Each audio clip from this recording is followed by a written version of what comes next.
कल जिस तरीके से होली का त्यौहार और जुम्मे की नमाज एक साथ है, उसको लेकर पुलिस प्रशासन ने पुराने लखनऊ सहित पूरे लखनऊ में तैयारी कर रखी है। आखिर किस तरीके की वो तैयारियां हैं और कितना पुलिस फोर्स को डिप्लॉय किया गया है, हमारे साथ डीसीपी पश्चिम जोन विश्वजीत श्रीवास्तव जी मौजूद हैं। सर, कल की जो तैयारियां हैं, कितना आप लोगों ने पुलिस फोर्स को डिप्लॉयमेंट के लिए लगाया है इसके लिए, और क्या क्या कल का ओकेजन रहेगा और आज किस तरीके से आप लोग उसको पूरी तरीके से देख रहे हैं?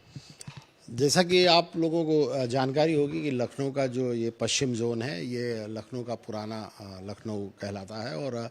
यहाँ पर सभी धर्मों के त्यौहार, चाहे वो हिंदू हों या मुस्लिम हों या सिख हों, वो बहुत ही उत्साह और पारंपरिक ढंग से मनाए जाते हैं। और जाहिर सी बात है, जब इसमें उत्साह और परंपरा ज़्यादा रहती है तो जब त्यौहार एक दूसरे के साथ पड़ते हैं तो थोड़ी सी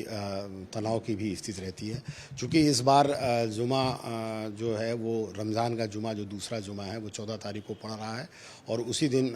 होली भी पड़ रही है। तो जुमा की नमाज महत्वपूर्ण होती है रमज़ान में और होली का त्यौहार भी महत्वपूर्ण है। इस बात को लेकर यहाँ थोड़ी सी संवेदनशीलता बनी रहती है और इस क्रम में हम लोगों ने जो तैयारी की है वो 3 स्तरों पर तैयारी की है। पहले स्तर पे हम लोगों ने धर्मगुरुओं से बातचीत की है, दोनों धर्मगुरुओं से, और उन लोगों ने ये चीज़ें आपस में ना टकराएं, इसके लिए हम लोगों से वार्ता करके अपेक्षित टाइम में बदलाव किया है और जिससे कि दोनों चीज़ें अच्छे से संपन्न हो सकें। इसके अलावा जो पुलिस फोर्स की दूसरे स्तर पे तैयारी की गई है, इसमें हम लोगों को बाहर से भी फोर्स मिला है और हमारे सीपी लखनऊ सर ने हमको 100 सिपाही बाहर के जोन से दिए हैं। इसके अलावा हमको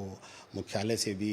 गस्टेड ऑफिसर में 1 एडिशनल एसपी और 2 डिप्टी एसपी मिले हैं, 2 कंपनी पीएसी मिली है। इसके अलावा लखनऊ जोन का अपना कमिश्नरेट का भी फोर्स यहाँ पर उपलब्ध रहेगा। इसके साथ साथ हम लोगों ने 40 संवेदनशील स्थान भी चिन्हित किए हैं जिन पे हम लोगों ने सीसीटीवी इंस्टॉल किए हैं और ड्रोन से भी इसमें निगरानी की जा रही है। और अब की बार जो हम लोग ड्रोन का इस्तेमाल कर रहे हैं वो एआई टेक्निक से लैस है और इसमें जो है हम लोग जितने भी होली से पहले भी, कल भी इसमें की गई और आज भी और होली के दिन भी छतों की निगरानी कराई गई और ये बहुत ही हाईली इक्विप्ड ड्रोन है जिससे कि कोई भी गतिविधि अगर छतों पर या कहीं होती है तो वो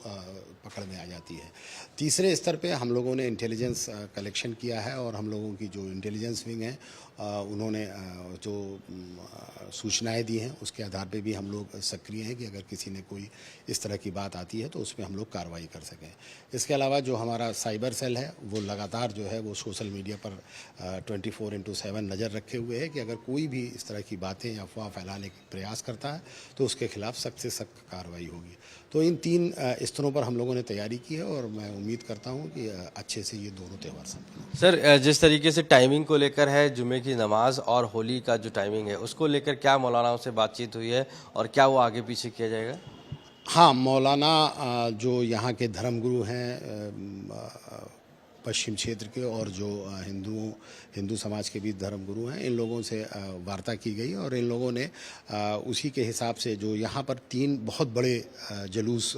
निकलते हैं होली के और उनका टाइमिंग जो नमाज से क्लैश ना हो, इस वजह से थोड़ा सा टाइमिंग उन्होंने पहले कर लिया है और जो मुस्लिम धर्मगुरु हैं उन्होंने थोड़ा इसको टाइम बढ़ाकर 2 बजे के आसपास कर दिया। सर, एक जो मस्जिदें हैं उनको कवर करने की बात भी देखी जा रही है, अलग अलग शहरों में भी की गई हैं जहां पर कि रंग ना कोई फेंक दे या कोई ऐसी अराजकता ना फैले, तो उसको लेकर भी क्या मस्जिद कमेटियों ने इस तरीके की बात की है या कोई आपके क्षेत्र में ऐसी मस्जिद है जिसको कवर भी किया गया हो और सुरक्षा के लिहाज से? अभी तक इस तरह की कोई बात है नहीं, कोई किसी की तरफ से कोई इस तरह की अपील आई हो कि उसकी मस्जिद को ढका जाए या कोई और बात हो। अगर इस तरह से कोई बात आती है तो उस पर देख के कार्रवाई की जाएगी। ठीक है सर, धन्यवाद बात करने के लिए। तो विश्वजीत श्रीवास्तव जी साफ तौर से मानना है कि इस बार एआई टेक्नोलॉजी का प्रयोग किया गया है उन सीसीटीवी के जरिए उन सभी को आइडेंटिफाई करने के लिए, और साफ तौर से जो फोर्स को डिप्लॉयमेंट किया गया है उससे हर उस व्यक्ति पर नजर रखी जा रही है जो इन दोनों त्योहारों में शामिल हो रहे हैं। लखनऊ से कैमरा पर्सन गौरव गुप्ता के साथ आशीष श्रीवास्तव, आज तक।